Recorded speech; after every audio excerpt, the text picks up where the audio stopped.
Nou, ik ben Sapuko, algemeen directeur Springscraft. Ik weet nog heel goed hoe het allemaal is begonnen.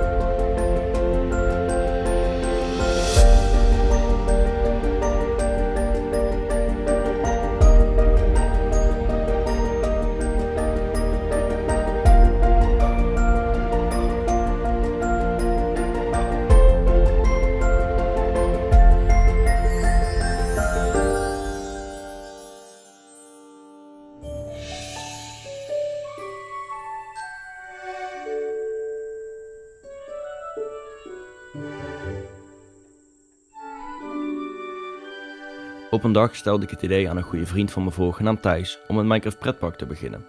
Dit kwam voort uit omdat ik heel erg fan ben van pretparken en ik heel veel Minecraft pretparken heb bezocht. Ik ben Thijs, mede-directeur van Springscraft. Toen Sapuko met het idee kwam, was ik best enthousiast. Ik zag het nog niet helemaal voor me, want we hadden bijna nog geen ervaring met een Minecraft pretpark. Thijs maakte een map aan, we hebben een host ingezocht en we zijn meteen begonnen. Ik hield me bezig met de vormgeving en attracties en Thijs met de techniek. Ja, en dat was een slecht idee. We hadden beide geen ervaring in Minecraft pretparken en gingen dus blind in zonder enig plan. Na veel tutorials te hebben gekeken, hadden we uiteindelijk onze eerste kindercoaster kunnen neerzetten. Het was zeker geen topbaan. We zitten nu natuurlijk ook op een veel hoger niveau qua bouwen, maar voor toen was het best een leuk baantje. En het leuke is, de originele baan staat nog altijd in onze opslag. Net zoals vele oude projecten uit het park. Want in de tussentijd is er veel gebouwd, wat later ook meteen weer is weggegooid.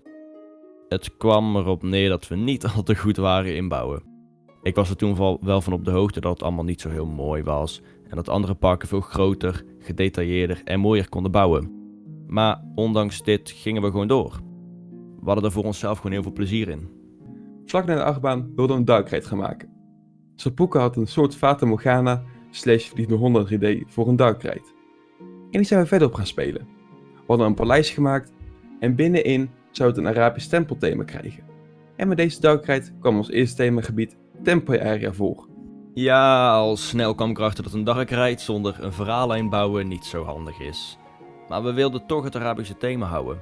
Dus we hebben het themagebied Temple Area omgebouwd tot Agrabah en we gaven het een Aladdin thema.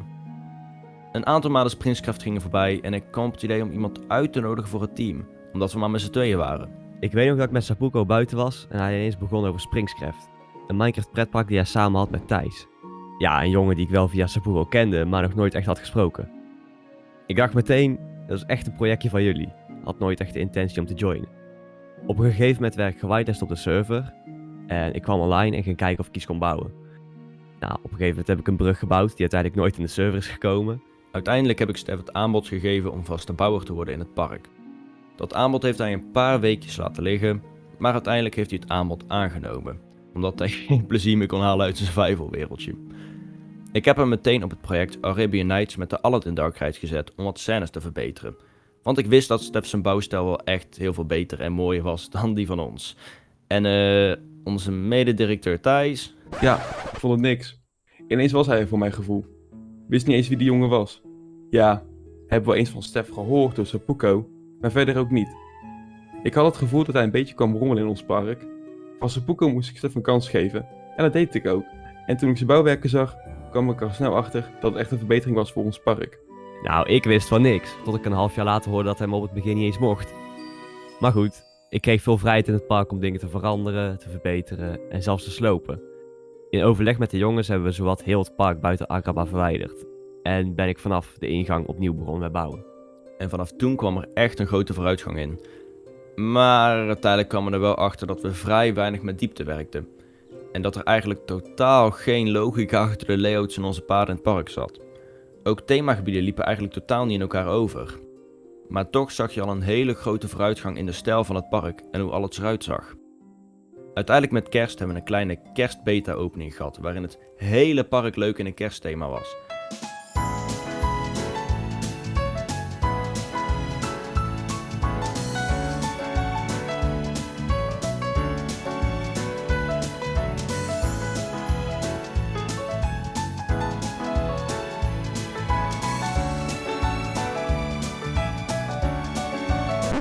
En daarna hebben we in overleg zowat alle paden en natuur weer verwijderd. Ik ben zowat vanaf de ingang weer helemaal opnieuw begonnen met de layout van de paden en de landscaping. Net zolang tot ik tevreden was.